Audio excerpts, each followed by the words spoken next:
Hello everyone, I am Drishti Thareja and I cleared my CA Inter Group 2 in the January 2025 attempt, and today I am here to give you some recommendations about the faculties you could choose for your Group 2 subjects.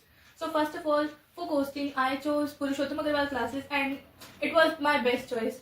मतलब पुरुषोत्तम Agarwal sir, मतलब उनका पढ़ाने का तरीका इतना अच्छा है.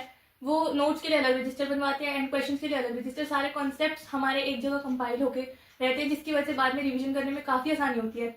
And उनका मतलब वो हर क्वेश्चन को A B and C category में कैटेगराइज करवाते हैं, जिससे कि बाद में हमें सिर्फ और सिर्फ कैटेगरी ए क्वेश्चन पे ज़्यादा फोकस करना होता है, जिससे कि मतलब हमारा ये होता है कि हमारे नोट्स तो रिवाइज हो ही जाते हैं. साथ साथ क्वेश्चन जो हमें मतलब कि हमें कौन से क्वेश्चन प्रैक्टिस करने चाहिए वो हमारे ऑलरेडी तैयार रहते हैं कि हमें सिर्फ कैटेगरी ए क्वेश्चन प्रैक्टिस करने एग्जाम के टाइम पे. थर्डली, उनका जो स्टडी मटेरियल है वो इतना परफेक्ट है कि उसके अंदर पिछले जितने भी हमारे जो भी ICI की स्टडी मटेरियल क्वेश्चन होते हैं, MTPs, RTPs, और सबके क्वेश्चन जितने भी इंपॉर्टेंट होते हैं वो ऑलरेडी उसके अंदर कवर्ड होते हैं स्टडी मटेरियल में. एंड एक स्टडी मटेरियल में ना एक स्मॉल सी कॉन्सेप्ट एक small C hand size book मिलती है, जिसके अंदर मतलब सारे कॉन्सेप्ट एकदम अच्छे से सिर्फ और सिर्फ कॉन्सेप्ट उसके अंदर लिखे हुए होते हैं, जो कि आप एग्जाम से एक डे पहले भी रिवाइज करते हैं तो मतलब एकदम सब कुछ क्लियर हो जाता है. सेकेंडली, मैंने अपनी ऑडिटिंग एंड एथिक्स की क्लास ली थी ऋषभ चंद सर से यूट्यूब से, एंड उनका फास्ट टैग मैंने लिया था. वैसे वो अपनी जो नॉर्मल उनका क्लासेस वाला कोर्स है उसके अंदर वो हैंड रिटन नोट्स भी लिखवाते हैं, मतलब तो उनका जो वो हैंड रिटन नोट लिखवाते हैं उससे क्या होता है कि रिविजन करने में काफ़ी आसानी होती है.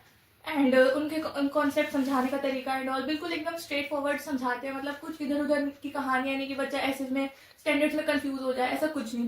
मतलब हर स्टैंडर्ड का एक पर्टिकुलर तरीका होता है बताने का एंड वो एकदम अच्छे से कराते हैं, no doubt. Third subject that was FMSM की क्लासेस मैंने ली थी. फॉर FM मैंने लिया था संजय सराफ सर से, जिनका मतलब that was also a very good choice of mind. मतलब मैं आप सबको रिकमेंड करूंगी संजय सराफ सर से लेने के लिए CA इंटर ग्रुप 2 के लिए. एंड उसमें क्या होता है कि वो सर हर एक चीज़ मतलब पॉइंट टू पॉइंट जो होता है वो आपकी नोटबुक में नोट मिलेगा आपको. आप जब रिवीजन करने बैठोगे तो आपको ये लगेगा कि ये मैंने कब पढ़ा. हर एक चीज़ हिंदी में, इंग्लिश में, मिक्स लैंग्वेज में वो लिखवा के देते हैं आपको अपने क्लासेस में. मतलब उनका पढ़ाने का तरीका काफ़ी अच्छा है, जो अप्रोचेज वो यूज़ करते हैं एंड क्वेश्चंस, मतलब हर चीज़ डिफरेंट कैटेगरीज ऑफ क्वेश्चंस वो कराते हैं. नेक्स्ट द SM अगेन मैंने ऋषभ जैन सर से ही ली थी यूट्यूब से. उनका फास्ट है.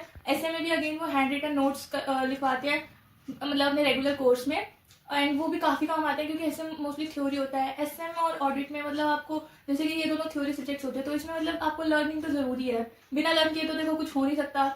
एंड इन सब के अलावा मतलब मैं आपको कुछ टिप्स भी देना चाहती हूँ कि मतलब आपको ग्रुप 2 क्लियर करने के लिए मतलब क्या क्या इंपॉर्टेंट है. जैसे कि आपने क्लासेस ले लिया तो उसके बाद आपको रिवीजन करना बहुत ज़रूरी है. Without revision you can not go, you can not sit in the exam.